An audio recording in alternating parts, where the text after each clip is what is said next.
are here with Nike, the Realtor, and today we're actually going to be talking about real estate and home buying for dummies. So, as I like to call it, what did I call it last time? Real estate 101? Yeah, I think it was like home buying for dummies. Whatever. We're going to talk about the whole house buying process today. So, first off, Nike, how are you, ma'am? I'm great. How are you? I'm good.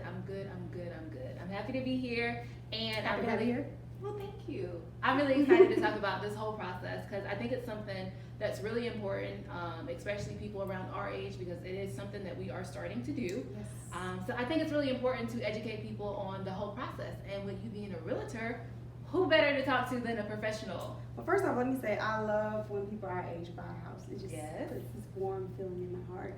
I literally gives me a thrill. Seriously. But yeah. Basically, I just assist you or the customer, the client, in purchasing their home or selling their home or buying an investment home or however you need, but in the home buying, home selling process. Okay, so what's that term that you like to call yourself? Not a realtor, but I am a tour guide. Tour guide. And why do you call yourself that? Because that's just what I do. I guide you through the entire process, and I'm just here as a guidance, basically. And so my knowledge of real estate in general is just here to help you, make sure I'm protecting you, make sure I'm getting what's best for you in that process, and make sure that we have a smooth closing. You don't handle all the hard work, I handle all of the hard work, and that's what I'm here for. So you take the pressure off of me. And then I hand it to you. Exactly. And then it's a smooth transition. That's what it's supposed to be. So let's talk about the whole process of it. Can you start me from start to finish? If I want to buy a house, what is the process? So step one in buying a home is always being pre-qualified. So even before, some people contact their realtor first, but the first step is always getting pre-qualified by a lender, which is two separate entities. Okay. But so when you get pre-qualified, the bank basically lets you know what price range you are able to purchase a home in. So I go to my bank, I tell them I'm looking at buying a house. Or I can refer you to a bank. Oh, look at you taking all the pressure off of me. Yes. I have my preferred lenders, yes. Okay, so I go there, or you refer me to somebody. They tell me how much I'm qualified for. Yeah, right.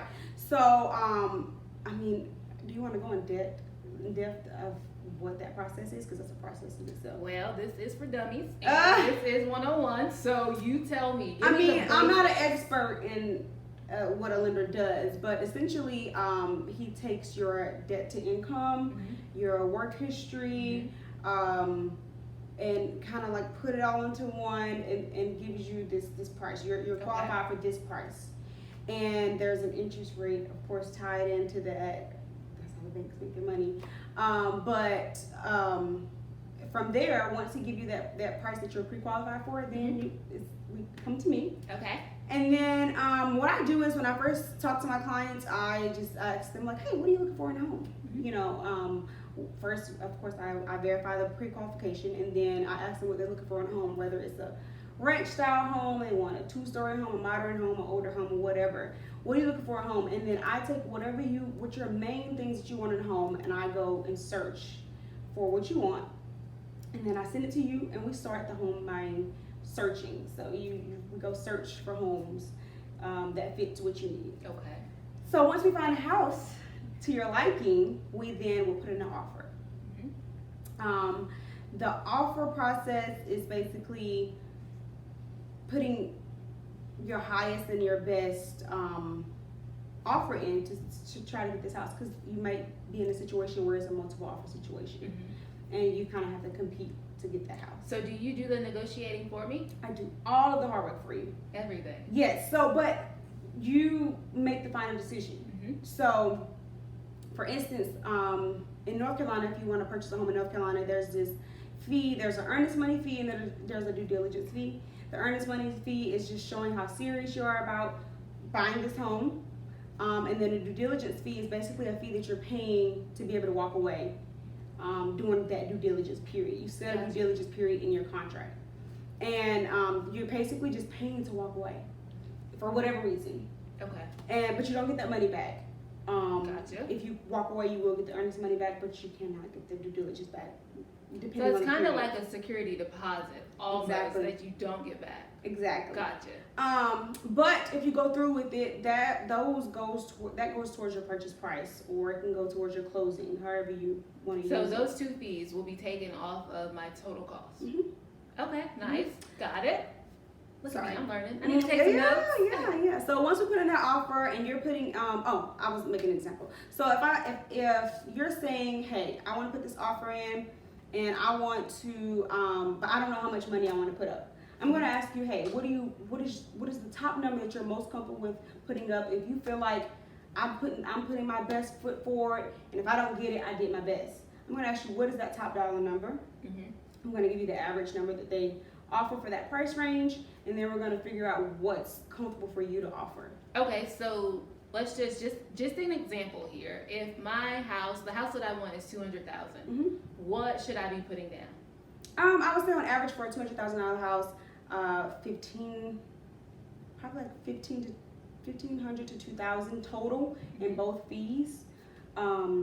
I'm just going to use myself as an example. I just purchased a home. Yes, fabulous. And it was a little over 215. It was a little bit around, like, I don't want to give the price of it, I got but it was 215.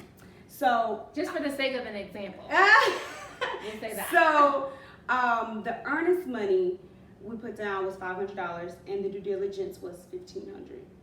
I'm sorry, I said that completely backwards. The due diligence that we put down was $1,500. I mean, it was $500. Due diligence $500, and the earnest money was $1,500. Mm-hmm. So the earnest money was to show we're really serious about purchasing this home, and the due diligence was paying them basically for us to walk away if we wanted to at any point. Okay, so we're at $2,000 for those two fees, plus the $2,000 that we put down, which is a combination of $4,000. Correct? Okay, Is so my math wrong? yeah.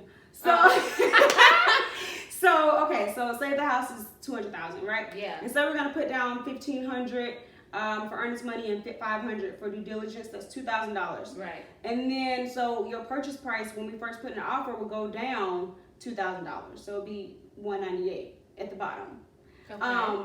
So that's how we would submit the offer, but you could use that $2,000 towards your closing costs in the end. Okay. That's what I was getting to. Yeah. Okay, gotcha. So back to you asking me, do I negotiate? I negotiate everything. So if we put in that offer and the agent came back with a counter saying, oh, we want more in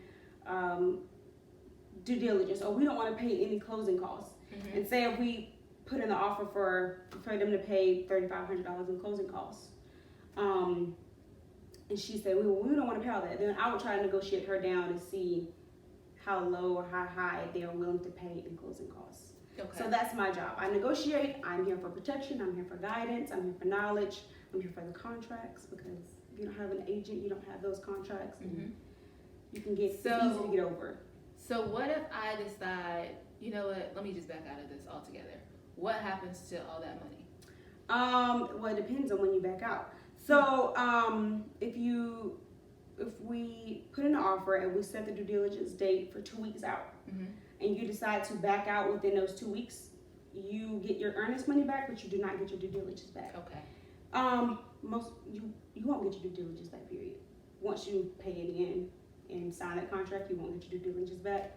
If you decide to walk away at the very last minute, you might have to ask for your earnest money back. Okay. And that has to be agreed upon both parties. So Gotcha. it just depends. Negotiation. Yeah. Gotcha. Yeah. Everything can be negotiated. I'll remember that. Yes. So after I come to you, we put the offer in. The offer is accepted.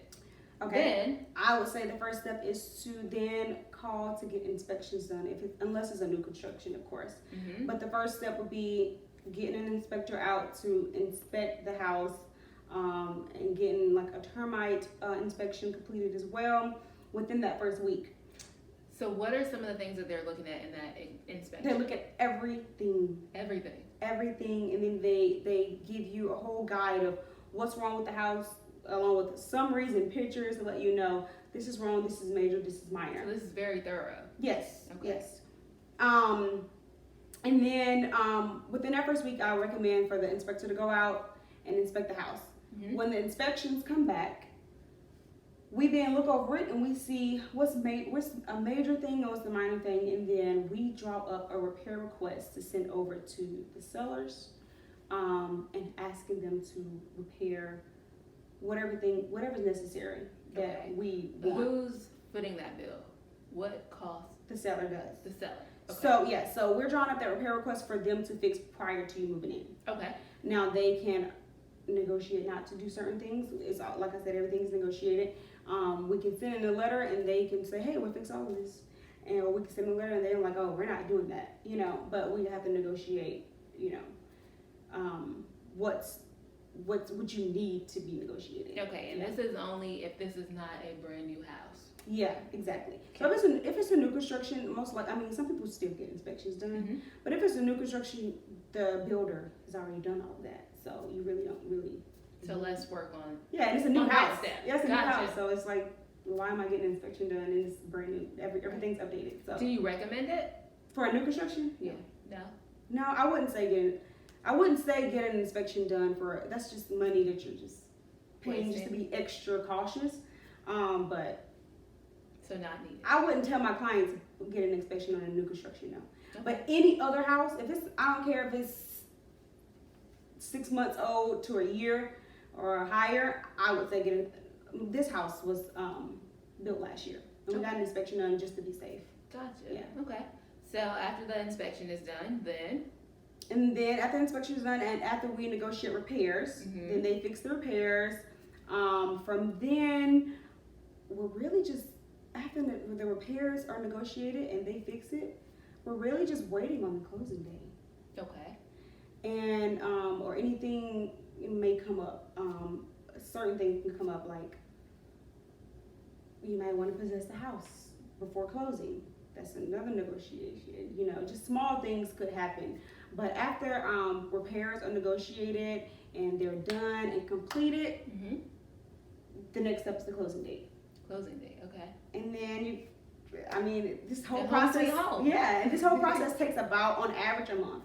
A month. So, well, after you find the house that you like, because that can take however picky you are, it could take however long. But once you go under contract, you're normally closing within 30 days. 30 days. So fairly quickly. Yeah. Fairly quickly. Okay. Very, very fast. Nice process. So there was one other thing I wanted to touch on, not getting too much into it, but I know whenever you are buying a house, I guess it's that 30-day window or however long the process takes, your credit cannot be pulled, correct? Oh my gosh. Why is that so important? Because when you are going to your lender to get pre-qualified, or when they lock your rate, when you go under contract with the house, and you send the realtor send the lender the contract and they say, hey, this is the house we're going under contract with, they lock that rate based off of all of the information that you gave them prior to. So nothing can change. The smallest thing, like you could be about to close, and if you get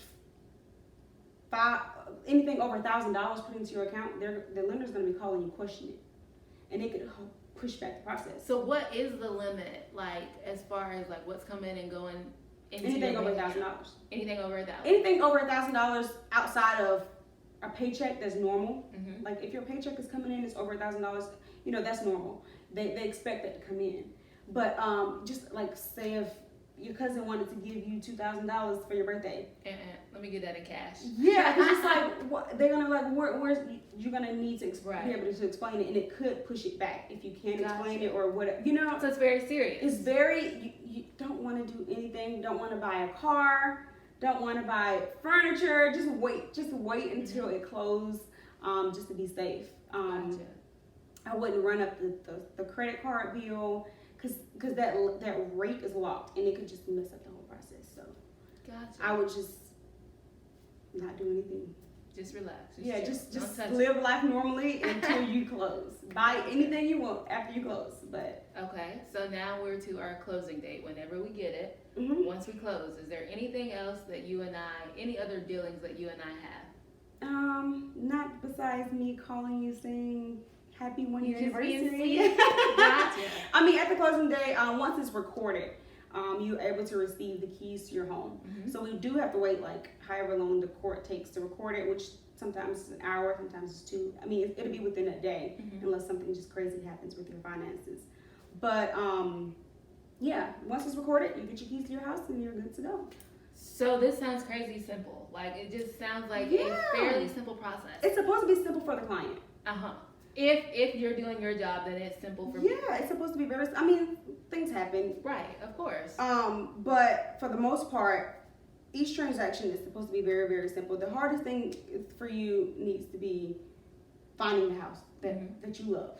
So that's the most work I need to put into it. Yeah, and everything else, you put that stress on me. I handle everything else. In a perfect situation. In a perfect situation. Well, in most situations, it should be like that, yeah. Gotcha. So, like, I hear all this, like, about, oh my God, buying a house is so stressful. Or, you know what, I had a realtor, but they didn't do anything. I could have did it by myself. I didn't need that person. So, I guess just talk about, like, what are the things that are overlooked that you're doing that people I think do not realize, I think guess. well, I think it just depends on the agent, the realtor itself. Mm-hmm. Some agents are like super transparent and like, which you're supposed to inform the client of everything of the process, and sometimes that can be stressful for the client. Okay. Or some of the agents just handle it and they already know what you want, and so you just don't know. You just don't know what's going on in the back end, and all this chaos could be happening, and you're just over here like, my agent ain't doing nothing. But you just don't know. You just don't know because they're handling it for you. So they're really good. Yeah, so it really, or you could just have a smooth transaction. Sometimes it just happens. Sometimes a smooth transaction just happens, you know. But I think an agent is necessary in each process because you just never, you know, you have that protection no matter what, or just in case you have that protection. So I don't know. I think it depends on the agent. Okay. However, So can you give me 3 reasons why I need to get a realtor if I'm buying a house? okay. Your top 3. I know you can probably name like a list, but your top 3 reasons. Well, I said a few of them. You did. So I say guidance. Yes. I say protection. Yes, I kept hearing that one, protection. Yes, because you need that. Uh-huh. And another one would be knowledge. Knowledge, okay. Yes. So guidance, protection, and knowledge. Yes. Gotcha. Okay.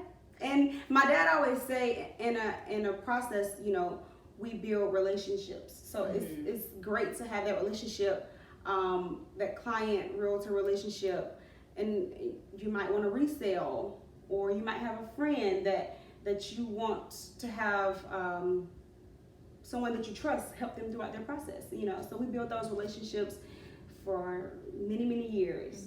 So yeah. Speaking of your dad, we know that this is in the family. This Yes, is a family business. Family business. Family business. My mom's a realtor. My dad is a lender. So Nice. So it's all in there. yeah. So you just had no choice. No, it's in my blood. Okay, so I did kind of want to talk about the housing market a little bit. Where is it at right now? How are we Well, looking?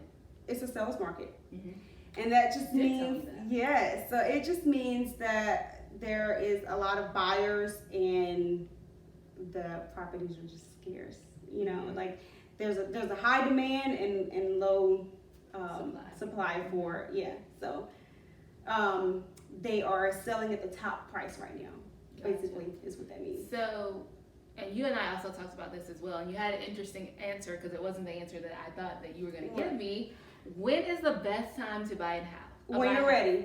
That's the answer you gave me. I thought you were going to say, well, No! you know what? Statistics show, or I thought you were going to give me something like that. But No, I just feel please like explain that. those are like myths. I mean, I guess it just happens. Like a lot of people say the best time to buy is springtime, and I guess it just so happens to be, you know, like people are just ready to move during that time. But no, like you should purchase when you're ready. And I mean, like I said, there's always going to be a way around it. Like I was going to say, when you saved your money, or when you feel like you're most comfortable. And I was going to ask you signs to know that I'm ready. Yeah, well, that's some. I feel like, or just when you're just like, I'm ready to take that step, which I don't think is not as big as we make it in our head. Like if you're able to rent, you're able to buy. And so I just feel like when you're ready is the perfect time to buy. And those signs are, hey, I can go up a little bit on rent. Why don't I just purchase a house instead of throwing all this money away? So I don't know. So it's just the small things. So when you're ready is the answer, and only you know when you're ready. Yeah, you could be ready right now. You don't even know. You don't even know. Because a lot of people are like, oh, I want to get my credit up, and they don't even know their credit is just fine where it's at. Your credit What can be is as low as there? Go ahead. 620. 620. Okay. Most lenders will take you at 620. There's some out there that will take 580, but on average, the lowest credit score you have to have is 620. And if you're anything under that, I mean, they're able to work with you and tell you, hey, pay off this and do this to bring your credit score up. So. And I know you told me that they have a lot of programs. Yes, there's not just programs for first-time buyers, but just all type of programs. There's all type. I can't even begin to name. There's just all types. It's just depending on you. Once they pull your credit or get your information, there's all types of programs that can help you that just benefits you. You know, and they can help you out. Some lenders give credit towards closing costs. It just depends on. All type of perks. Yeah, Gotcha. And it really just depends on you. You can't really compare yourself to the next person. Like, oh, my cousin bought a house in 2008. And, it's just it's not the same. It's right. completely different for each person. So. Gotcha. Yeah. So I did want to ask you a couple questions before we close.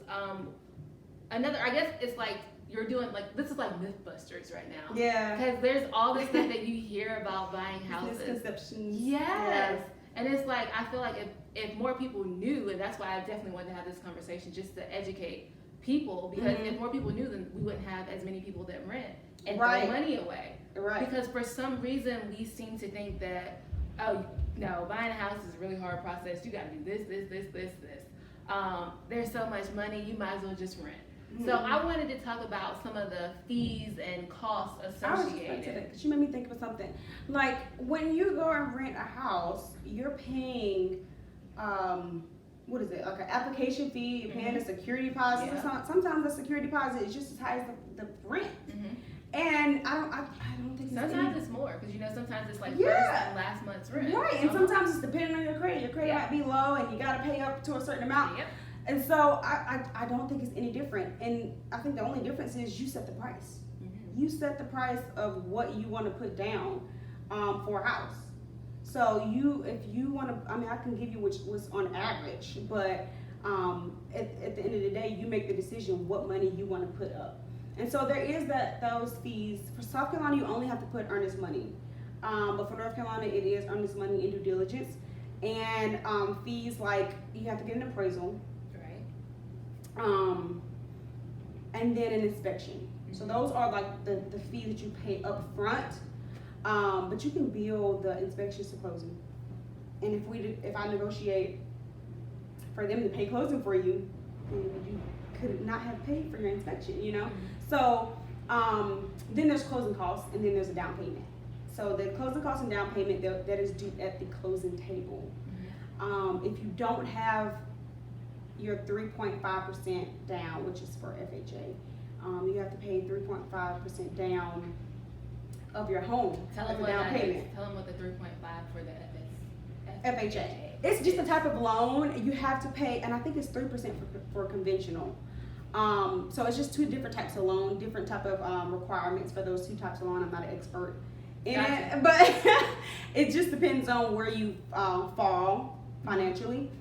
But for FHA, if you qualify for FHA, you have to put down 3.5% of the purchase price. And then for conventional, I think it's 3% that you have to put down of the purchase price. Two different types of loans.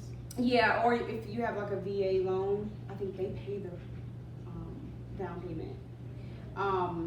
There's a USDA loan. Those are mostly in rural areas. Like it's hard to find in Charlotte, and they pay 100% down payment. Nice. So if you don't have your 3.5 or 3% saved, your lender should be able to help you with some type of program to give you some type of assistance, some type of way. Okay. And then closing costs. So the closing costs would be like, I guess like the bank fees, the attorney fees, to close it, the title, the deed, all of that compiled into it, and that varies as well. Gotcha. So Yeah, I mean, if you're buying a house or not, I encourage people to save. Mm-hmm. I was always taught to pay myself and put back when I get paid and put back some money for myself to save. So I think that you should be saving regardless, but especially if you're buying a house, just in case, it's always important to just save some money to be able to put towards something. Because you never know. You never know. You never know. You never know. Just because your cousin Pookie up the street got 100% down payment assistance doesn't mean that necessarily is going to be qualified for you. So, gotcha. Yeah. So, in closing, what is the first thing, which we probably already covered it, but what is the first thing that you think that someone who is buying a house, who is looking, should know? What is the first thing they should know? The first thing they should know, Mm-hmm. I guess, is their price range. Price range, okay. Yeah, because I get a lot of people who call me and they're like, oh, I just saw this house up the street. I want to get it. Can you put an offer in on for me? I'm like, have you been pre-qualified? And they're like, no. I'm like, well, you know, it might be above your price range. You just never know. So that's what you need to know. Yeah, I would never show a home to someone who doesn't have a pre-qualification because you just, you know, I'll be looking at $1 million homes all day, but I can't afford it. Or you know what I mean? Or you might just be looking at something thinking, hey, this is all I can afford, and you might be able to afford more. So you just never know. But the first step is probably being pre-qualified, more than anything, really. Yeah. So that's probably also the most important thing Yeah. as well. And to save. To say. Just in case. Okay. But do that regardless, save whether you're buying a house or not. Save. Yes. So talk about how, just real quickly, just for anybody that wants to be a realtor, just talk about the whole process Of becoming a realtor. Yeah, just real quickly. If you can sum it up. Yeah, I mean, it's not really that hard. Okay. Well, the process is, the steps aren't that hard. So you have to get schooling. Correct. If you don't have a degree, you can just go straight into taking well, let me not say that because I might say the wrong thing. But there's like a you exempt something if you have a degree. Mm-hmm. But if, like me, I didn't get my license until a few years after I graduated college, so no. I went, there's like a 90-hour course you have to take. Okay. Before you take the state exam. You have to pass the 60-hour Mm-hmm. first, and you have to pass that class, and then they move you on to the 30-hour. Okay. And then you're qualified to, after the 60-hour, you're qualified to take the test, but they recommend you to take the 30-hour before. But then you're qualified to take the test. You take the state exam, which is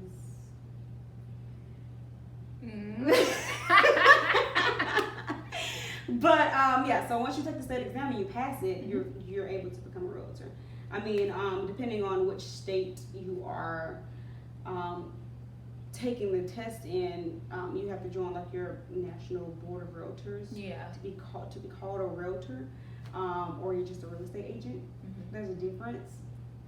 Okay. It's not a big difference. Okay. I never knew there was a difference. Yeah. Ever. Yeah. There's a difference between a real estate agent and a realtor. Okay. And I'm part of the National Board of Realtors for the Carolinas. Really, essentially, once you pass that test, once you pass the class, then pass the test, you can start selling houses. Nice. Sounds. Yeah. I know It sounds it's easy, but it's you know not. what I mean. Because the class is, like I said, it's a 90-hour class, and it's a whole lot of information packed into that class, and that's, I think, what makes it harder. Mm-hmm. It's like all the information at once, and then Right. this $150. But you can do it. You can do it. Yeah, it's doable. Yeah. You just gotta really focus on it. It's doable. Gotcha. Yeah, it might be a stressful 2 weeks. Don't tell them that. Don't tell them that. It's gonna be great, y'all. Y'all got this. You can do it. You got it. So tell everybody how they can find you, how they can contact you, where they can reach out to you. I have a real estate page, and it is on Instagram at Nike the Realtor. I do have a personal page too. Mm-hmm. It's Erin_Nike. You can also reach out to me on there. Should I get my phone number? No, you probably shouldn't. I wouldn't. It's out there now. It's all on my cards. Okay. Well, If you need any real estate advice, my email is NikeTheRealtor@gmail.com. My phone number is 803-235-2186. Please do not call me unless it's real estate related. thank you. I'll grab one of your cards and we'll put your card. Okay. Sound great. good? Yeah, that sounds good. Well, I just want to say thank you for educating us real quickly. Thank you for having me. Of course. definitely got to do it again if we have any questions, anything like that. So I really appreciate it. Thank you, ma'am. Shine Nation, Hey Shine Nation, hope you guys enjoyed that last video with Nike, the Realtor. We talked about the house buying process in the simplest way that we could. We wanted it to kind of be like house buying for dummies, house buying 101. If you guys have any questions, please drop them down low in our comments. And until next time, subscribe. I am Crystal K, and this is Let's Talk.